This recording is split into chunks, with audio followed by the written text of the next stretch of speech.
All right, welcome in. I'm the Kodiak, and today I'm here to talk about a rumor that just surfaced on OregonLive.com, along with Troy Franklin's fall down the depth chart. But he just made the following statement. Jeffrey C. Arnold, I believe his name is. So just the fact that he's an Oregon reporter, I don't really trust him. I don't really trust him being tapped into the team, at least any more so than our content creators or our beat writers. But he made a claim that says Troy Franklin is potentially a cut candidate. And that would be a very, very, very shocking decision. But I'm here to explain why that is completely false. And I don't understand why people are even talking about this because it could end up backfiring on him and looking completely ridiculous. And, you just sometimes in the modern era, I don't want to question journalistic integrity, but I don't understand the point of putting out statements like this. And he said that there is speculation Franklin could be an outright casualty during the final roster purge for the Denver Broncos, but that would be a surprise given the Broncos traded up to draft Franklin. A potential scenario is him being signed to the team's practice squad. And here's why this is absurd to me.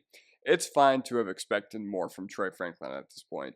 I've heard that he has kind of had a rough go at camp. And, obviously we've had the emergence of guys like Devon Villay. So something like that could, put the idea of Troy Franklin on the back burner. But I haven't forgotten about Troy Franklin, and I don't think any Broncos fans who follow college football have either, just based on how electric he looked at Oregon last year.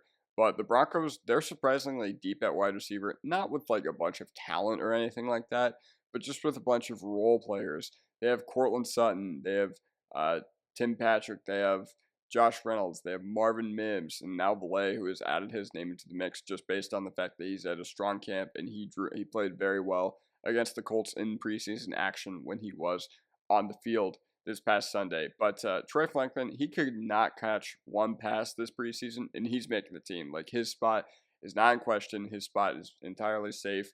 Talking about everything with the team in general, and cutting him would look insurmountably stupid after they gave up 3 picks to get him. There is no universe where you can look at this and be like, oh, wow, we got robbed by the Seahawks yet again, and you just realized you gave up, whatever they did, a 4th, and I think it was like a mid-4th, a 5th, and something else next year. I forget what it was, but it would just look bad. It would look very stupid after trading up for him, and more on that later. But it's just not happening due to that alone. And the Broncos, they have a big wide receiver room, so they need 2 shots at speed, especially with Marvin Mims. So Troy Franklin, obviously, he and Mims are going to be those speed role players, but Sutton, Patrick, Reynolds, and Blade, they're all going to be like the big-bodied receiver. And yeah, they all kind of play one role specifically, but ultimately, I think that's everything that, we have in store for our wide receiver unit heading into 2024. So this was Troy Franklin as a prospect, and, on the left, I have his college stats. I apologize for the cropping and the fact that that's a little wonky, but you can see 2,483 total yards in college, and 1,383 yards his senior year to go along with 14 touchdowns. So 25 total touchdowns from Troy Franklin throughout his college career. And that's absolutely absurd. Like, the fact that he was able to hit that number, even though he didn't play his final year at Oregon, that's completely insane. So the thing about Troy Franklin that really makes me, optimistic is that he's not just like a Marquez Valdez-Scantling type where he just runs deep and he offers nothing with his game. He can't catch the football. And, while he did have some issues with drops at Oregon, more on that later, I think it's clear that we can crown him as a good route runner. And I was pretty surprised that even with all the issues that he fell to the 4th round just because the production was that good. And the Broncos, they had a round 2 or 3 grade on him. So it was surprising that, he was even available for them to begin with. And just adding to the fact that you picked Bo Nix and that you're kind of, giving him something to succeed with going into the NFL next year, especially because this year is going to be his rookie year, and he just had that preseason game, and everybody in Broncos country is expecting Bo Nix to be the starter. That was part of the reason why you traded up for Troy Franklin, and there's a lot to like about him. There's a lot to like about his athleticism. There's a lot to like about his route running, and overall, did we kind of oversell ourselves as college football and draft experts? Maybe, but we're going to talk about his pre-draft profile here. So he got legit late round 1 and early round 2 buzz during college football season. he fell due to a lack of physicality, and I can see the problem in Sean Payton's offense, especially because there's going to be so much stuff over the middle, because that's something that they really didn't have last year, because Russell Wilson only completed 18 total passes in between the numbers. So I think Sean Payton, he's antsy. He's eager to, install that into his offense. We saw it in the game on Sunday. And I could see the problem with the lack of physicality, especially going over the middle of the field, and especially because at Oregon, he did have a tendency to get bumped off his route to the outside by other corners, but he also fell due to lack of good catching technique and 7.6% drop rate. That doesn't seem like a lot, but it seemed like his drops seemed to come at the absolute worst times for the Oregon Ducks. But there was a reason why he was getting a legit round one buzz. And like I mentioned previously, he is not just a Marquez Valdez-Scaling type where there's just pretty much nothing going for him. He's genuinely a good route runner short.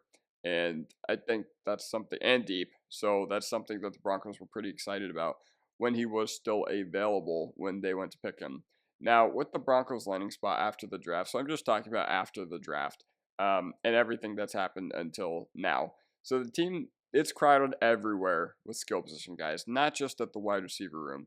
You just added 2 more guys this offseason to the running back room in Estime and Watson. Watson, I don't know if he's going to make the team, but it wouldn't surprise me if he did. It wouldn't surprise me if they carried 4 running backs. But this is a team that has a lot of mouths to feed. You have Dulcich, you have Sutton, you have all those wide receivers I named, and you have 3 very capable running backs. Hopefully Estime does look better this upcoming Sunday against the Packers, but they traded up to get They traded up to get Troy Franklin, so his spot is safe with George Paton on the hot seat. And just due to the fact that they traded up for a guy like Troy Franklin, they are going to give him every opportunity to succeed, because George Paton, he cannot afford to have another egg on his face at this point. He cannot afford for Riley Moss to bust. He cannot afford for the guys that he picked to ultimately bust for this roster. Because ultimately your roster is a resume as a GM, and his resume is very, very poor with a lot of things, with the Hackett signing, with the Russ trade and extension. And people want to say that the Russ trade doesn't happen without the extension. And so I'm just like, okay, then that's on George Paton. And just overall failing to build the roster in general. So with George Paton, I believe he's going to be on the hot seat. I think if they finish, 4-13 or 5-12 again, I think a lot of people in Broncos country are not going to be sad to see him go. And it may take some time for our round 4 wide receiver to adjust to the NFL.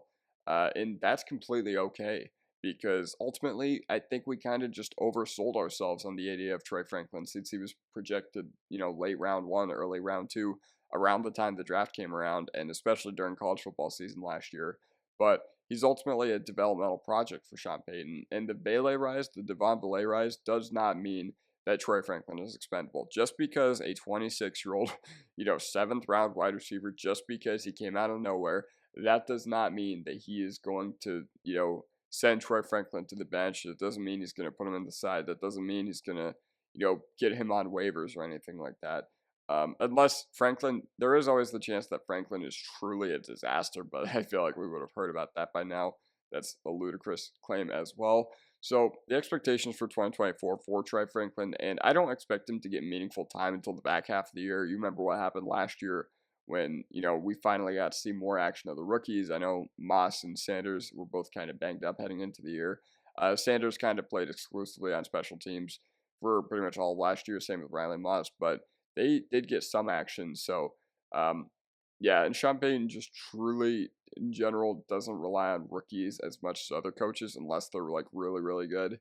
And if Troy Franklin's not ready to go, I say that's completely fine. But expecting him to potentially get cut is absolutely ludicrous. I can't believe that we're still talking about that, and that was a claim, ultimately, even though that is my topic of the video. But the team could use a breakout on offense from a few guys, Like I said, this was ranked by many outlets as one of the worst rosters in the league, and I can't necessarily disagree with it. So an offensive breakout from a few guys, i.e. Troy Franklin, that would be absolutely fantastic. But I think Sutton, Reynolds, Patrick, Blay, and Mims are all going to be over Troy Franklin when it's all said and done, and that's completely fine. But his role on the roster is not in question. His role this season, maybe he just plays exclusively on special teams. And honestly, as disappointed as I would be that he didn't contribute more to the offense in general, I would not be entirely surprised. And if that's what they see for Troy Franklin. I trust this coaching staff, so I think they're not going to do any wrong in the way they decide to deploy him. So yeah, that just basically does it for me. Let me know what you guys think in the comment section down below, and I'll see you guys next time.